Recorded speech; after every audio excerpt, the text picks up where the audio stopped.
On plonge aujourd'hui dans un sujet qui est honnêtement aussi fascinant qu'incroyablement libérateur, la véritable nature de la foi selon les textes bibliques. C'est un concept fondamental, c'est certain, mais il faut bien l'avouer, c'est souvent très mal compris. En fait, en retournant directement aux sources pour voir comment la croyance fonctionne vraiment, cette analyse va mettre en lumière une vérité qui bouscule pas mal les choses. La foi, eh bien, ce n'est pas un sentiment.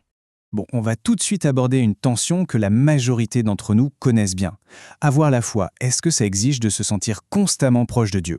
C'est une idée super ancrée, n'est-ce pas? Cette croyance qu'il nous faut absolument une sorte de validation émotionnelle pour prouver que notre foi est bien là. En clair, si on ne ressent pas une joie débordante, une paix immédiate ou une chaleur spirituelle, on a vite tendance à se dire que la foi a tout simplement disparu. Mais on va remettre en question cette idée reçue. Est-ce vraiment ce que disent les textes? Petit spoiler, la réponse risque de transformer complètement notre approche habituelle de la spiritualité. Commençons par explorer ce fameux grain de moutarde et le paradoxe de sa taille. Pour bien saisir cette dynamique, prenons une des métaphores agricoles les plus célèbres qu'on trouve dans l'évangile de Matthieu au chapitre 17.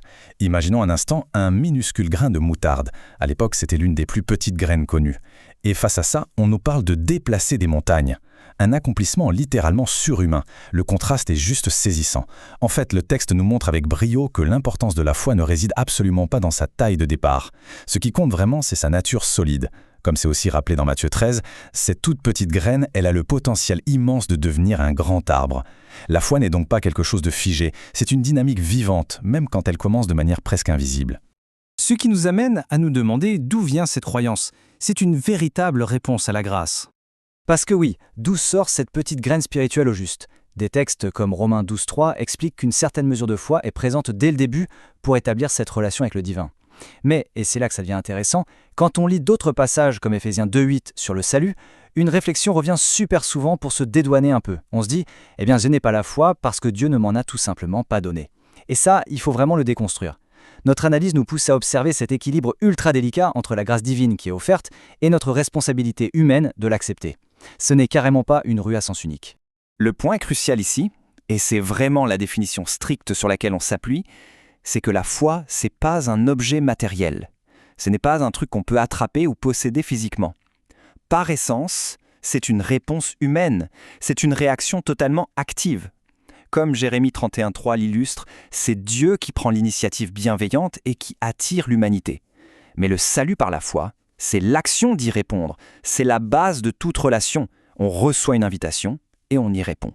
Alors il est temps de déconstruire le grand mythe et de séparer définitivement la foi du sentiment.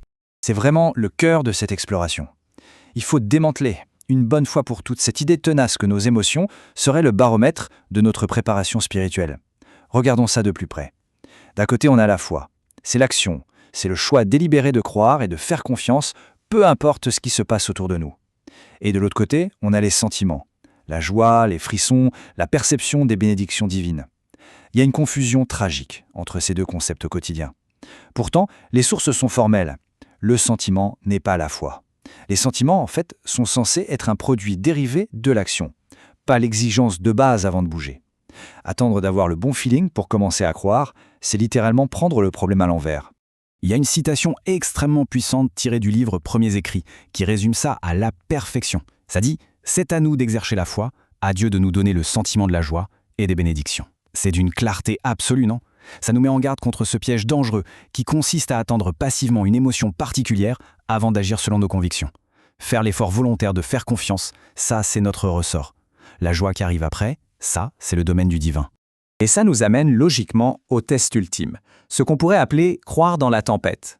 Bon, cette définition est robuste sur le papier, mais comment ça s'applique concrètement quand on traverse des périodes vraiment sombres? Imaginons qu'on se retrouve au beau milieu d'une violente tempête, dans le noir complet. Dans la vraie vie, ce sont ces moments où on ne comprend plus rien à ce qui nous arrive, où les événements nous dépassent complètement. Les textes sont catégoriques là-dessus. Nos sentiments, qui sont par nature super instables, ne doivent jamais, au grand jamais, prendre le contrôle de notre expérience religieuse. Croire, c'est prendre la décision de faire confiance en plein cœur de cette tempête, sans pouvoir s'appuyer sur la béquille réconfortante de l'émotion. Et là, on touche à un concept qui renverse complètement notre perspective naturelle. Parce que c'est justement au moment où l'on perçoit la plus grande distance avec Dieu, au moment où on se sent complètement vide, que c'est le moment idéal pour faire appel à la foi de façon active. Le passage de Marc 9, 24 donne cet exemple poignant d'un père désespéré qui crie à l'aide malgré tous ses doutes. En gros, l'absence de sentiment, cette impression d'éloignement, c'est notre signal pour passer à l'action, pas du tout le signal pour abandonner. Alors voyons comment appliquer ça de manière active et exercer cette foi dès aujourd'hui.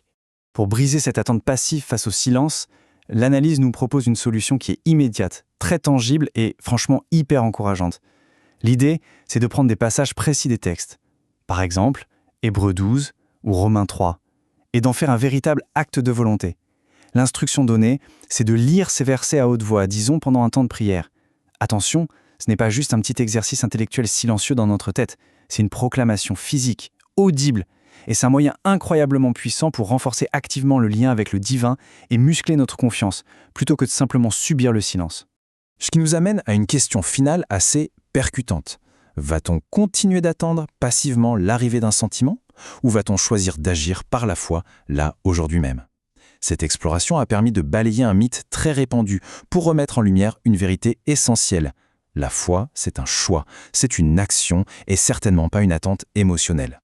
Espérons que cette analyse donne un nouvel élan pour aborder ces textes fondateurs sous un tout nouvel angle. Maintenant, l'action est littéralement entre nos mains.